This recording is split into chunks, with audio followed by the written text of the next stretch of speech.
What's up, everybody? Welcome back to My Twisted Life and TV. I am Poetry. You are here for another recap and review of the Equalizer. This is season 1. I'm not sure what episode it is, but it is called The True Believer. All right, y'all. Sunday's night episode wasn't bad, but it wasn't all very good either. We starting off like they really incorporating Delilah a lot into this story where I can't not talk about her, and y'all know I don't like to talk about her. But anyway, Delilah want to do a TikTok, and she want to have her mama included. But of course, you know, Robin can't show her face on camera, right? Because she needs to be low profile as possible. And by her going out there helping these people and they actually seeing who she is, she's actually meeting her clients, it could jeopardize her by them knowing who her family members are in the video and able to be track her and to be able to track her down. I don't cut out edits, I don't edit none of that stuff. We gonna keep it moving, right? So she's like in this dilemma about whether or not she could do this TikTok. But one of the things that got her was that Delilah actually does TikToks with her stepmother. Forgot her name that quick. Kelly. Right, so of course now Robin feeling some kind of way, like she doing it with her stepmama and not me. Well, you not available to do it, or you have qualms about doing it that you are not willing to share with your daughter. Okay, well, we go to this family's house, and there's a man in the kitchen, got a lot of blood all over him. You know, his wife come in like, what the heck is going on? He tell us a nosebleed, but ain't no blood on your face at all. All the blood is just on your shirt and your clothing and your arms and your hands. Ain't nothing on your face, but you tell us a nosebleed. And she was like, dude, stop lying to me. You know, be upfront. I'm your wife. You know, tell me the truth. He like, you know, whatever. After tomorrow, you gonna be very, very proud of me. Just saying. And I was like, proud of you. Maybe he's one of the proud boys. How close to the truth that I was, okay? So the wife is suspicious. I mean, she definitely has cause to be. Because she contacts, you know, Robin like, hey, something going on with my husband. I ain't sure what it is. He ain't being honest with me. She tells him about all the medical issues that her son had, then the medical bills that came around with it, and he's just working night and day, but something is off. Okay. And there was like, so no, Robin decided to take on this case. I'm trying not to mix up the timeline. I'm shaking my desk. My computer keep hitting my camera and everything just shimmering. We don't want it to shimmery. So she had Harry like look up the dude to figure out like anything that may possibly be going on with him. And Harry learns that he has cleaned out all his social media accounts. For the past 3 weeks, there is nothing there. You know, no Facebook, no Insta, no Snapchat, no TikTok, none of that, right? We see that this episode has a lot to do with the internet. Okay. So Harry finds out that he's trying to track down where this guy has been, looking through his socials again. They can't find it. I think they tracked his phone, or they tracked something. What the heck did they track? I think they might have pinged his phone or something like that. Something happened that they was able to track him down to the storage unit that he had been frequenting. Oh, it was his phone or his Wi-Fi or something like that. And they noticed that he had been riding a train back and forth all day long, just sitting on the train. His wife thinking he going to work. Well, come to find out, he had lost his job. They fired him like 5 months ago. So he got all these medical bills coming in and piling up, and then he ain't had no job in the last 5 months. So where he going? Well, he keeps getting off at this storage unit periodically, and they pull up some security cams around the area and learn that he's been there with 3 other guys. And they actually find him coming out of the storage place on the one particular night where the guy's arm is bleeding, and they have on these shirts that have teacups on it. And I kept saying, that's the new Tea Party. Remember they came out too, you know, the other political Tea Party. They like the serious, far conservative people, you know what I'm saying? On this show, the alt-right groups, right? Okay. So I was like, okay, Tea Party, outright sounds like the same. And like the fact that I'm like piecing all this together as a show going on, I was like, predictable. You know, it's kind of predictable. Well, Harry, he confirmed it all. This was an all-white Patriot group. But the man, he coaches Little League. You know what I'm saying? He has no history of violence. But yet, these are the types that actually want to overthrow the government because they feel like the government has wronged them in such a way that it's now time to take their country back. Don't they all? You know what I'm saying? In the meantime, while they tracking him, his name was Elias, by the way, Robin is being tracked by Detective Dante. Now, last episode I said I was shocked that he had took her call, but remember the DA has said, I want you to get close to her. Use your connection that you have with her to get close to her so we could bring her in. So, but this particular time, when she called him, he acted like he had a serious problem. You know what I'm saying? You know, I think, though, if he hadn't acted that way, she probably would have figured that something was up. Like, why are you being nice to me all of a sudden? Anywho, come to find out, they go into this storage place, right? To figure out what they were looking for and what they were looking at. The place had been bleached down. They left the doggone bleach container bottle on the ground. You didn't clean up your trash. You didn't clean up your mess. This is a big ass storage place. What kind of storage place y'all got that's this doggone size? It was the size of a warehouse. I thought this was gonna be like a little 6x9 place. You know, you store it, you haul it, whatever. No, this is a damn warehouse. It was a storage place. But they in there and They looking around, they smell it, and Robin smells almonds. And she said, that's the sign of homemade, see the number 1, 2, 3, 4, right? I'm trying not to say things like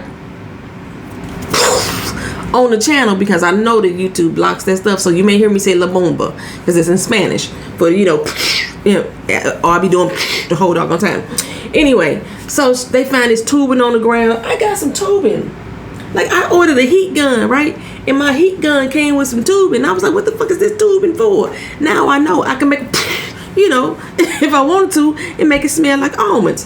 Anywho, they was able to get some numbers off of the tubing, and the tubing was traced back to the NYPD. New York Police Department always got something to do with some of these doggone criminals. Every time a cop is in on this, I mean, it's usually 1 or 2. Anyway, they always infiltrating doggone protests and things of that nature. You know what I'm saying?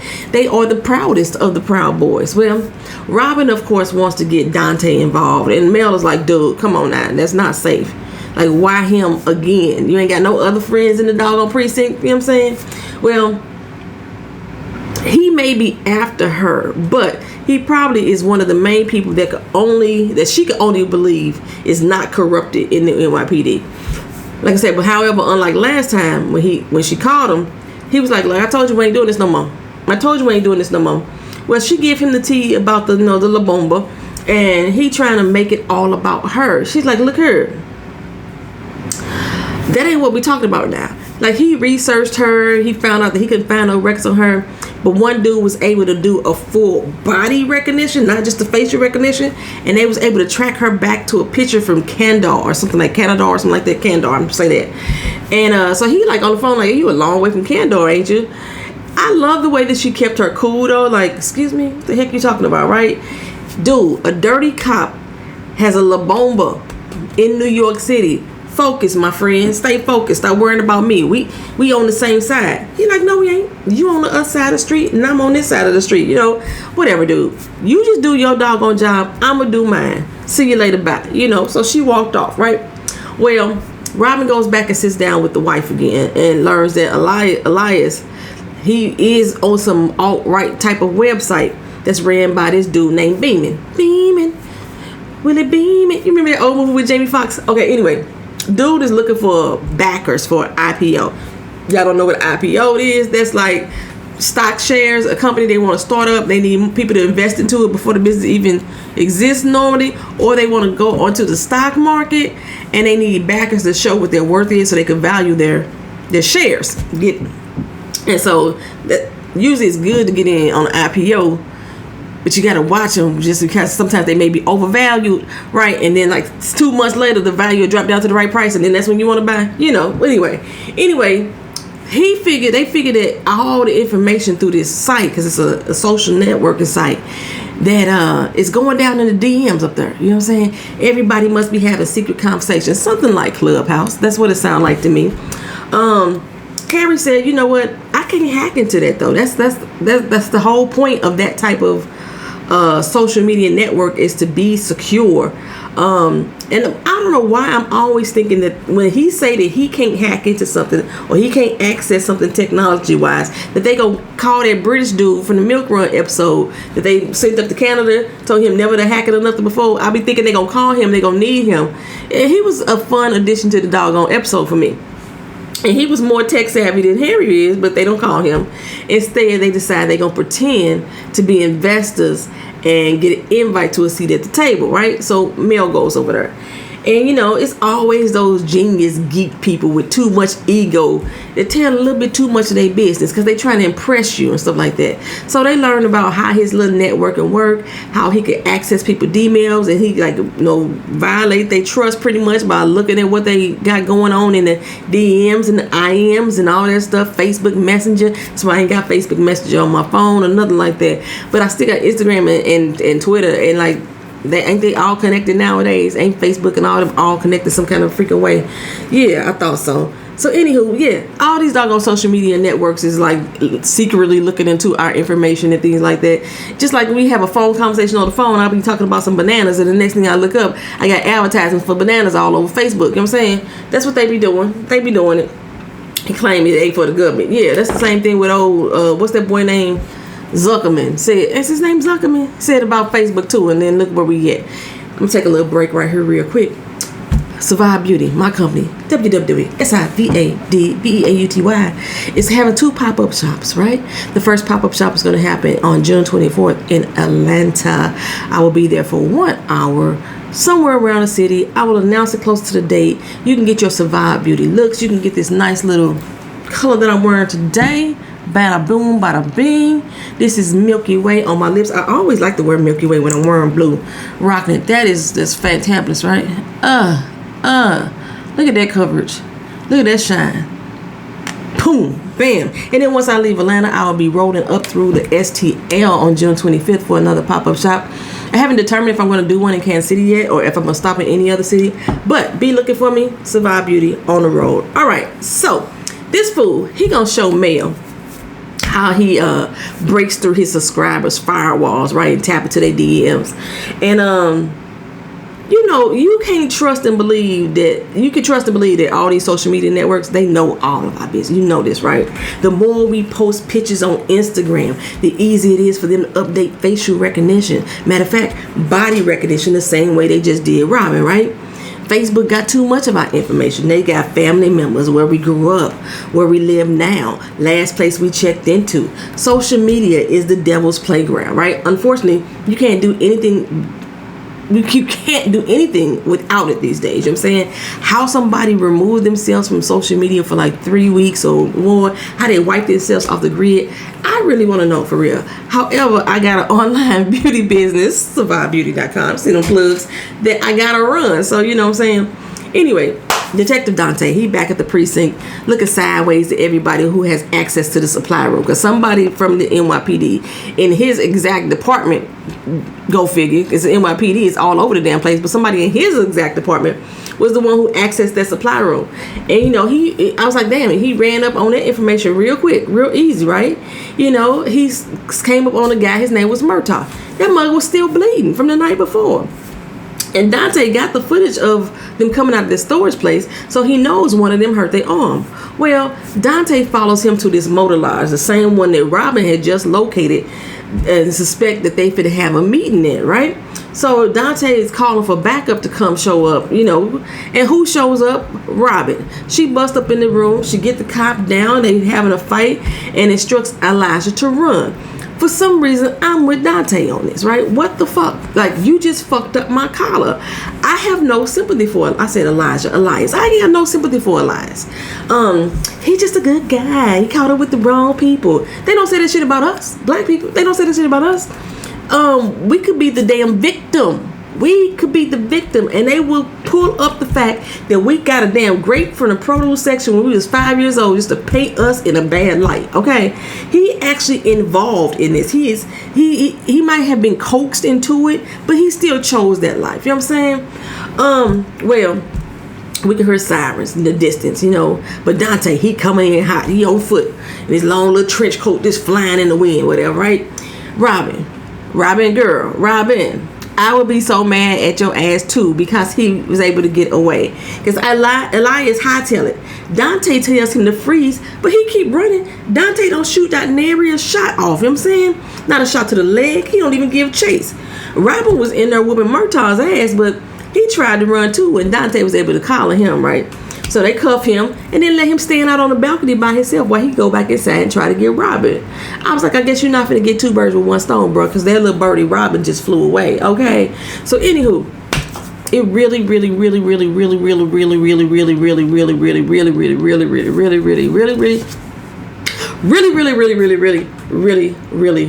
irked me.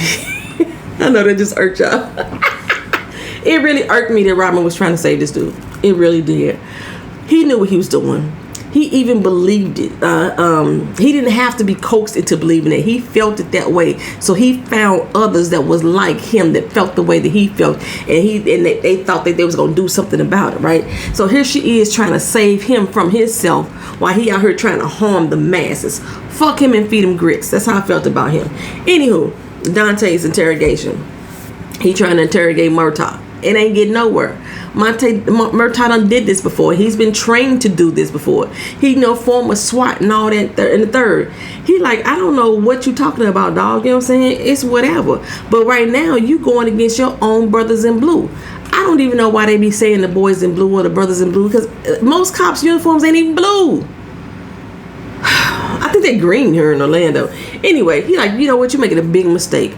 He union and lawyered up on that ass, right?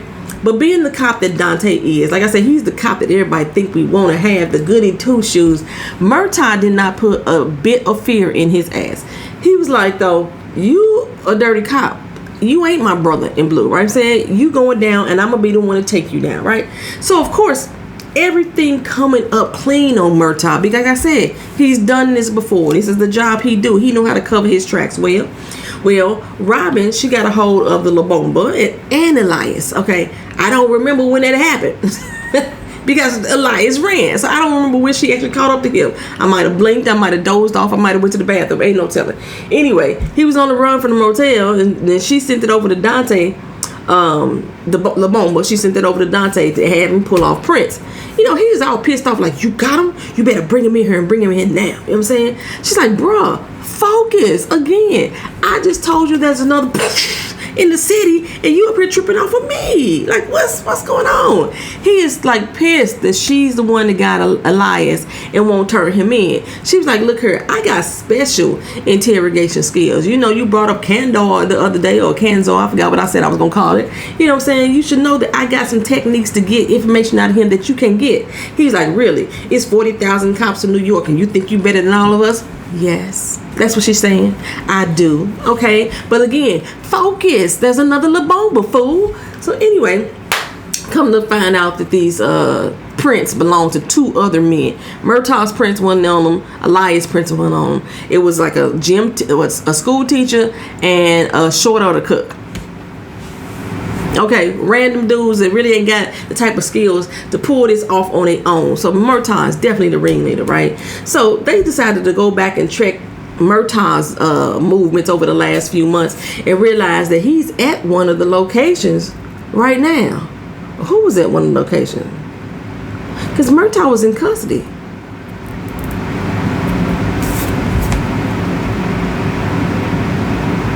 I don't know. He said he there right now. Who was there? Maybe they had let Murtaugh go, I guess. He was at the location right now, but when they got there, Murtaugh wasn't there. Robin was trying to convince Elias to give up the dog location and see the error in his ways. Or as she said, she's trying to make sure he realizes that he might be, she said, this is the analogy she gave, that he think he is covered in snakes. That's America, the government. All these slithering snakes just all over you, suffocating you, choking the life out of you. That's how Elias sees America right now. And so she finna have this conversation with him that's gonna make him give up what he knows about the whole situation. She's not gonna make him believe that ain't no snakes on him, because it ain't, no real snakes. She gonna make him believe that she helped take him off to remove him. Basically, she gotta re-brainwash the brainwash sheet. That's what she gotta do. But I'm with Harry. You can't fix crazy. You can't fix crazy. Robin say he ain't crazy. He just lost. She come in like, you know what? I'm your peace and your light. Follow me out of the darkness, Elijah. Follow me out. He like, I ain't talking until when the bombs go off in a couple of hours. La bomba. Ooh, I said the word. Anyhow. Well, at least we know now how many, that we got at least a couple hours to find it, right? And they ain't finna do the right now. Anyway, she appealed to his softer side by, you know, bring his kids into the conversation. How would you feel if this was your kids and they had their limbs blown off, right? But then he switched it back up on her real quick, like, they just gonna be a casualty of war. I'm a patriot. I'm a G. I'm in this, right? So she even showed him the footage from the beaming dude, you know, saying that he just using them, making them mad, taking their money. And he like, that's a fake. That's a fake. You trying to trick me. Just like fucking police officers, not even police officers, the people who want to support police officers just because. I need to see the video. And they see the video, then they say, I gotta wait till more evidence comes out. That's that type of shit. That's exactly what Elias doing. That's why I don't have no fucking sympathy for him. So anyway, you being fooled already, dude. She ain't trying to trick you. You already a fool. You're already being tricked. You're being played like a trick, because that's what you are. Anyway, she said, I'm trying to make you see the light. Trying to make you see the light. Well, he didn't know where the La Bomba was located anyway, okay? However, he did confirm that he was taking orders from Murtaugh. And in Murtaugh's big beef was with immigrants taking jobs.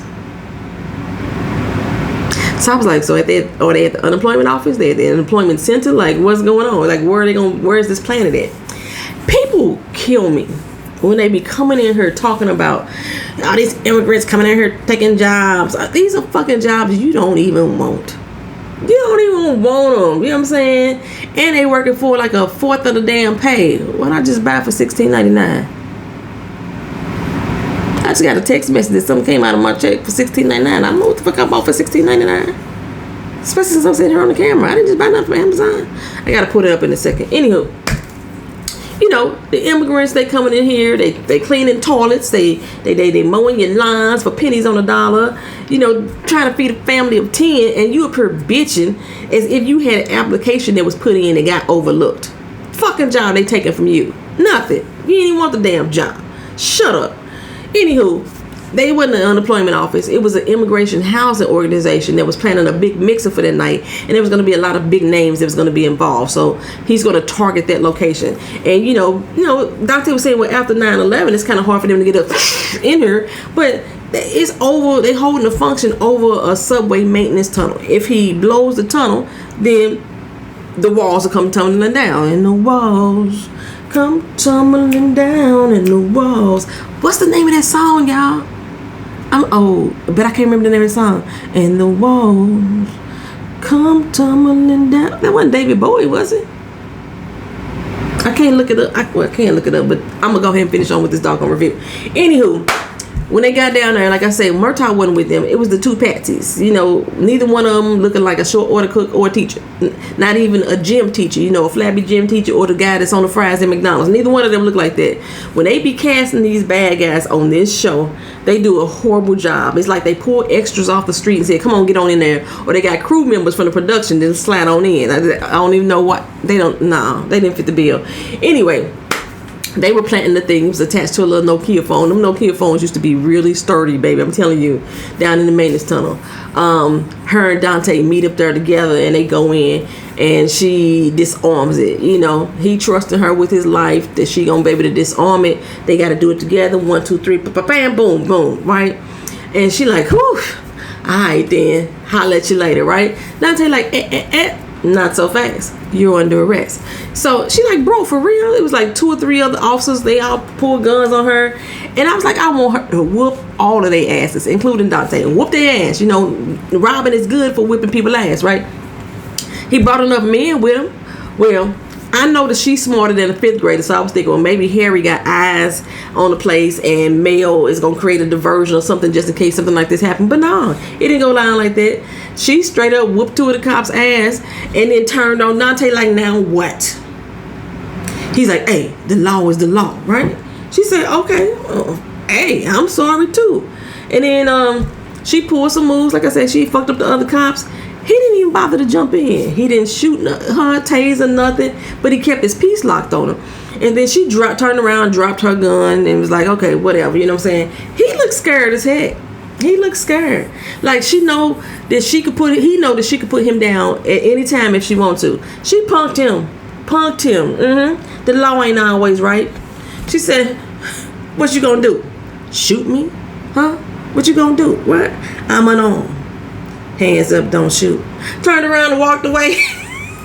I was like Robert a G. Robert a thug. She's a straight thug, right? He didn't know what to do with himself. The only thing he could do is let her walk away, right? Well, the DA, she looked like good job on neutralizing the threat, but now you can focus all your efforts on going after her. He's like, nah, I ain't gonna be able to do that. So what you mean? We had a deal. He said, I did my part. I gave you information you need to convict her. You know, she assaulted a couple officers and some other stuff, right? He said, but she said, but you the right person. She said, so this is enough for me to get a warrant. You're the right person to execute this warrant. Where are you executing the warrant to? It's going to be a bench warrant if you don't know where the person lives. So who are you executing it on, right? So he said, no, I'm not the right person to execute it. I couldn't even execute her.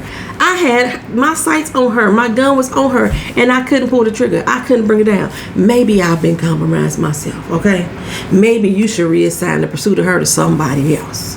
You know, the DA looked at him like, I'll check back with you if I need you to amend your statement or something like that. But I don't know. I don't know what's going to happen with that. Is he finna just totally walk away and work with her? You know, I mean, hell, she done saved your life twice now. Shit.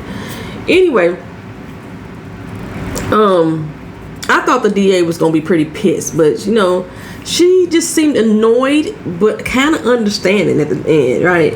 And you know, Robin made it home to go do her doggone TikTok video. And I was thinking, that's all you gotta do is cover your face. I thought they was gonna get in costumes. They throw a filter on. They did some TikTok dance. I don't know what it is. I don't know these little TikTok challenges and dances that all y'all folks be doing out there. That one looked, I didn't get it. I think they just wanted to dance it out at the end, right? So they gone ahead and did their little dance out at the end. And Mel, she knew how to do her little dance out. She pulled Harry up and he did his little Michael Jackson leg kick. And they all just danced it out and had a good time. And that was the end of the episode. Y'all let me know what y'all think about it. Y'all put y'all thoughts down in the comment section. And we'll see you again in the next video. This has been The Equalizer Season 1. I don't know the number of the episode, but it is called True Believer. Talk to you again. Peace.